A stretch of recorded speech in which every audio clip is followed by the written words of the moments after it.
कोल्हापूर जिल्ह्याचे जिल्हाधिकारी अमोल येडगे साहेब यांच्या सूचनेप्रमाणे उपविभागीय अधिकारी इचलकरंजी मोसमी चौगुले यांच्या मार्गदर्शनाने शिरोळ तालुक्यातील अकिवाट येथील गायरान माळभागावर बांधलेल्या मजरेवाडी, बस्तवाड, राजापूरवाडी इत्यादी गावांमधील जनावरांच्या चाऱ्याचा प्रश्न शिरोळचे तहसीलदार अनिल कुमार हेळकर यांच्या अचूक नियोजनामुळे सुटलेला आहे। श्री आदिनाथ पाटील शिरगाव यांच्या क्षेत्रातील ऊस शिरोळचे तहसीलदार यांनी चाऱ्यासाठी उपलब्ध करून दिला।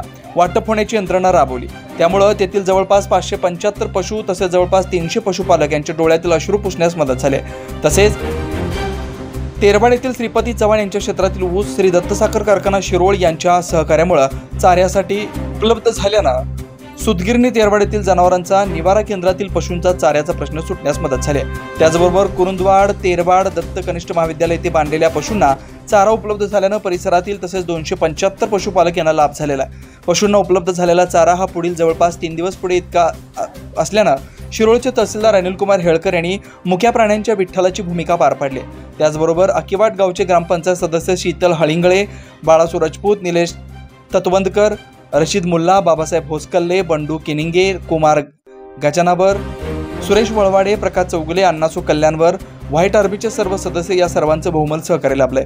या संपूर्ण कार्यात अकिवाट गावच्या तलाठी धुत्रे मॅडम याचबरोबर हैरवाडचे तलाठी संतोष उपाध्ये यांचं मोलाचं सहकार्य लाभलंय।